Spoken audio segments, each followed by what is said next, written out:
Hey, what's up, everybody? Welcome to the EVOQ Bike Podcast. Special guest in the building, Landry Bobo. I'm Brendan Housler. We're two coaches with EVOQ Bike, and today we want to talk about a topic that you've probably seen articles that came out this past year about durability. It's not really a new topic in cycling, but I think it's getting some shine, and we just want to touch on some ways to understand if it's a limiter for you and how you can improve it. But I think first off, Landry, if you want to kick it off, what is durability in cycling? Yeah, durability would be kind of your ability to repeat an effort over and over again, or do an effort after doing a bunch of KJs at the end of a ride or race. So as you probably know, it's not the guy who or gal who does the most power while fresh, but it's the person who can do it again and again and again, or at the end of the race. So you can have a great 5-minute power, but if you can't do it after 4 hours of racing, it's not really going to do you any good. And I know this is something that I've struggled with in the past, where I can go and rip a KOM pretty fast, but it's been more of a challenge doing it at the end of the race when it actually really matters. So we want to talk about how you can actually improve this and figure out if it's a limiter or not. Dude, you bring up a really good point of KOMs. That's when I've realized my training was not that great for racing. When I would go smash a KOM or, put out a KOM type effort, and then I wouldn't have another one. I would go crank this 8-minute whatever, and then I'm so gassed. My next maxed effort is at threshold. Like I had no super threshold. And I just thought, ooh, I think I'm riding too much. I'm just not race fit. So maybe that's actually a segue. What are some ways that we could figure out if this is a limiter for an athlete and for a self-coached athlete to understand this? Yeah.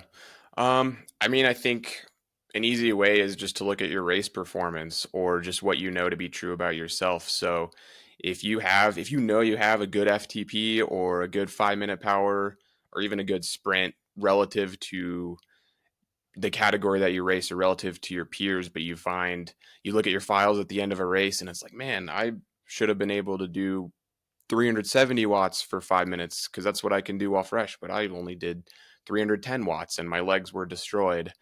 Or even if we're looking at training, if you're cranking out VO2 max intervals 5x5 and the first two are really good, but then you fall off and you're barely able to ride a threshold by the last one, that definitely means it could be a limiter. And I think particularly for newer cyclists, this is much more of a limiter because it just takes time to build that durability and that engine. And we see this a lot with professional riders, young U23 riders who come into the pro ranks, that they have a massive engine, but we don't see them getting results until they're 28, 30 years old sometimes, because it took them that long to build the durability to be able to handle the grand tours and the long races. So, it's kind of just something that takes time to build. That's a great point too, of when we're talking about, you made the comment of, hey, maybe you can do 370, but you got to the end of the race after a bunch of work and efforts. And I think it's not only just like the KJs, it's a bike race has all these surges. And I remember when Hunter Allen came out with Training and Racing with a Power Meter, and he had some of these, kitchen sink. I don't think he made the term kitchen sink, but, just all day smash fest.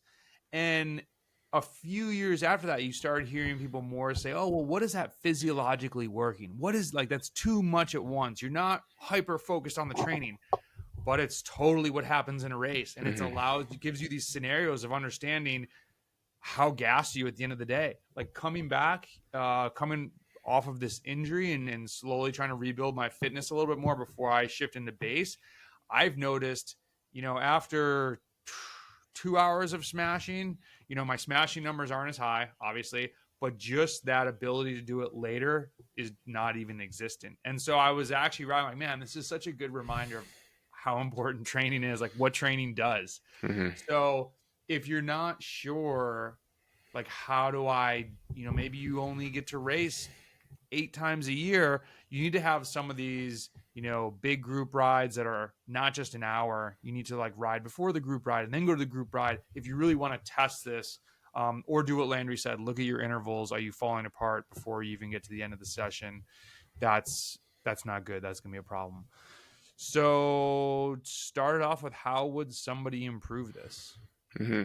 Yeah, well, I mean, as much as we talk about it, I think the first place to start is just building that base fitness. So if you've noticed, you take an off-season break, you take 2 weeks off the bike in October, and you come back, just you probably know deep down inside, if you were to do a hard VO2 max workout, say, use the example of 5x5, you probably know you wouldn't do very well on it because maybe you would do well on the first one, but even by the second one, you'd just be totally destroyed. But after getting those miles in the legs, by the time January rolls around, you're going to be able to repeat those hard efforts. So laying the foundation first is the most important thing. Because, I mean, what good does it do to layer on all this high intensity if your body can't even handle it to begin with? Mm-hmm. So you have to, start with the most simple thing of just riding your bike before progressing to those hard smash workouts, so that your body can handle them. So that would be the first recommendation. I think the second one is totally a tag onto that of the long rides, and we hear more and more people. Uh, it's, you see the messages, or the, I was gonna say tweets, the things on Instagram like, oh man, it's long ride season, it's the fall. Just doing long base mile rides, zone two. You know, you can detach from the power a little bit. Just go ride long, and the weather's looking pretty good across the country for most people before it gets to be winter and maybe a lot of indoor season. I know a lot of people these days do longer indoor rides than in the past, but if you don't want to be stuck on the trainer for 5 hours, start getting those in now and just keep banking them. They will Hmm. pay big dividends down the road. Yeah, What's your yeah. next one? Um, the other thing is, well, the next thing would be lactate clearance. So just the ability to, when you go above FTP and you produce lactate, the ability to clear that out as quickly as possible. So if you look at a race, you're constantly going above and below, above and below, above and below.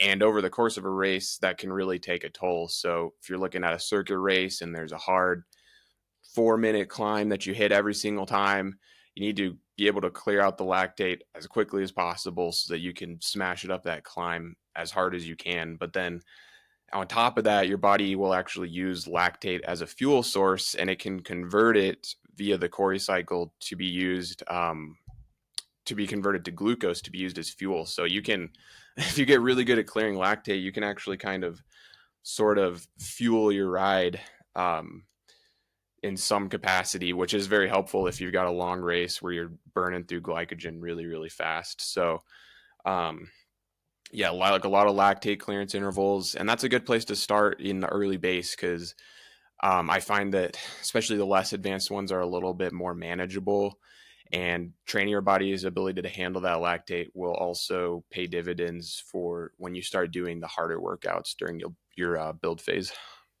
Yeah, and those over unders, lactate clearance, whatever people want to call them, they don't have to be headbanger sessions. Like Landry just mentioned, it's a more tolerable.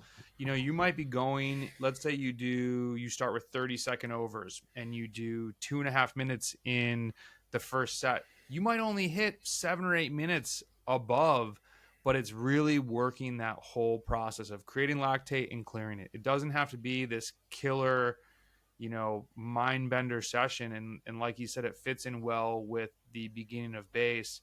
I have a lot of athletes too, especially the ones that are newer to strength training. They might do strength training and endurance on a couple days, and then we might do in the middle of the week like one interval type session. And then, kind of bridging this to my next point, doing intervals at the end of the ride can really help your durability. So, this, the tempo riding, everybody doesn't agree with it. I think the biggest reason why I give athletes tempo 15, 20 minutes is there are times, if you road race, if you gravel race, where you just need to be on the gas. And if you're not used to doing that, it's kind of harder than it looks on paper. Like 85% of FTP for 15 minutes sounds like a cakewalk. Do it 3 times, and it's like, okay, I definitely did some work there. But now, if you add that to the end of a bike ride, so maybe even if your long ride is only 3 hours. I say only, meaning a lot of people's long ride is 5 or 6 hours. If you have a 3-hour ride, go ride for an hour and a half, then do, the 45 minutes of tempo work when you're still like out of the city, and then you ride back in. That's going to help you to set the foundation for when you're doing hard efforts at the end of a race Totally. in, 3 months later. Yeah. Yeah. And so much of that is mental as well. I think tempo is good mental training for any sort of effort because you just get used to being uncomfortable. So that was actually a big point of emphasis that I had last winter, realizing that I needed to work on the durability. Is I just did a ton of efforts after like 4 hours. I would ride 4 hours on the trainer with like no coasting, rack up 3,500 kjs, and then do tempo, and you just get really used to just the sensation of being tired and uncomfortable. And I got to the point where towards the end of base season, I didn't even think anything of it. Like I felt just normal doing those intervals.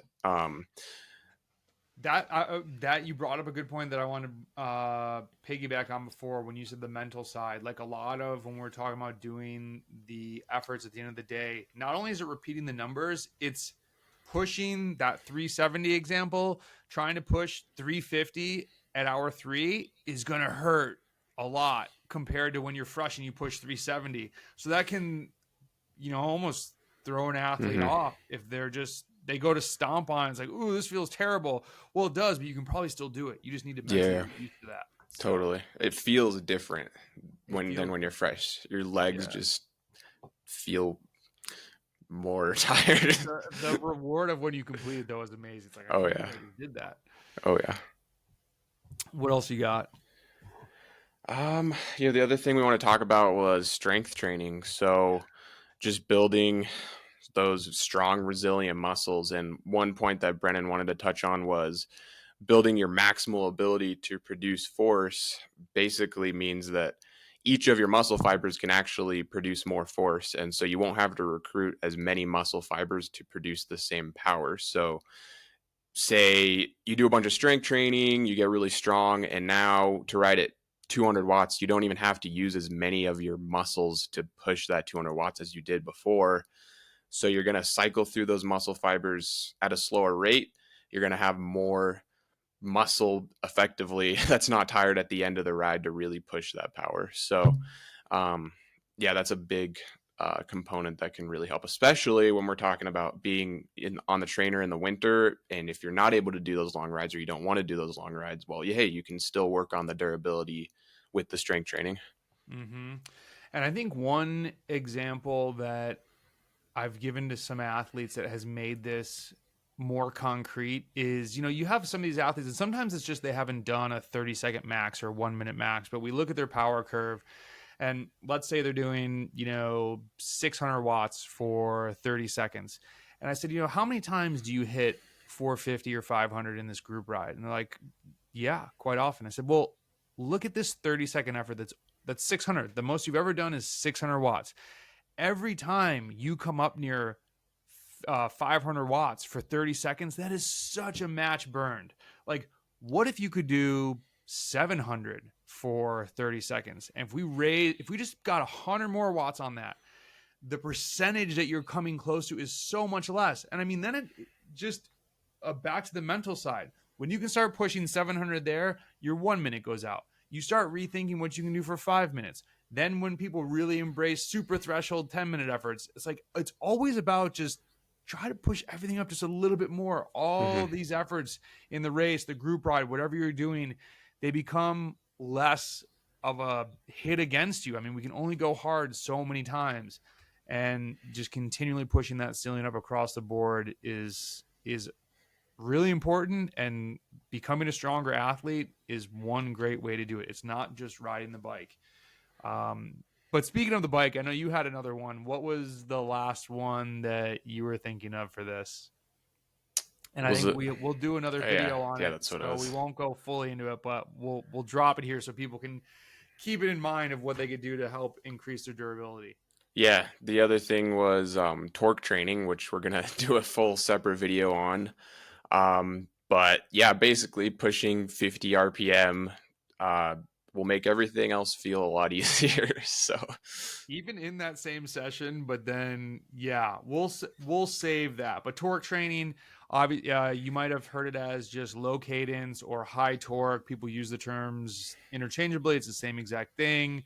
What RPM do you usually recommend people start at? if you've never done them before, for most people, I would say like 60 to 65. And then I like to work it down to like 50, even once Okay. somebody gets more comfortable with it. Make sure that they're not going to injure themselves. Most people, it's pretty safe. But it also depends on the athlete, but we'll get more into that. To my Florida friends, just do what you can. Get the biggest gear, and it's hard on the flatlands. But yeah, Landry's a little bit meaner than me. Sometimes I let people start around 70, get the feel, 60, and Landry was always pushing me to try and get down to 50. So maybe that's my new. It's a different world down there. It's definitely harder. So we'll talk about that in the next video. Any final thoughts on durability? Keep riding your bike, and you'll get stronger. Actually, that's a great point. Keep riding your bike and think of this obviously for next season, but realize that your durability will naturally change if you consistently train over the next 3, 5, 7 years. Oh, yeah. You know, I haven't said this in a video in a long time, so I need to say this. If you are year 3 in training, you are still so new at this. And that's not a diss. That should be super motivating, because at some point in this 3rd or 4th year, you're going to hit a plateau. And the number of times an athlete's like, I think I'm at where I'm at. I promise you, you're not. It's totally natural to hit a stopping point. You just need to reshuffle things around and get back to the blueprint. But if you are 3 or 4 years in new endurance sport, you are so far from your peak. Yeah, just stay motivated and get back after it. So everybody, thanks for watching. If you need more detailed help, check out our blog. You can search all the YouTube videos. Hit us up. I'm Brendan at EVOQ.bike. It's Landry at EVOQ.bike, EVOQ. Thanks for watching, and we'll talk to you soon. See ya.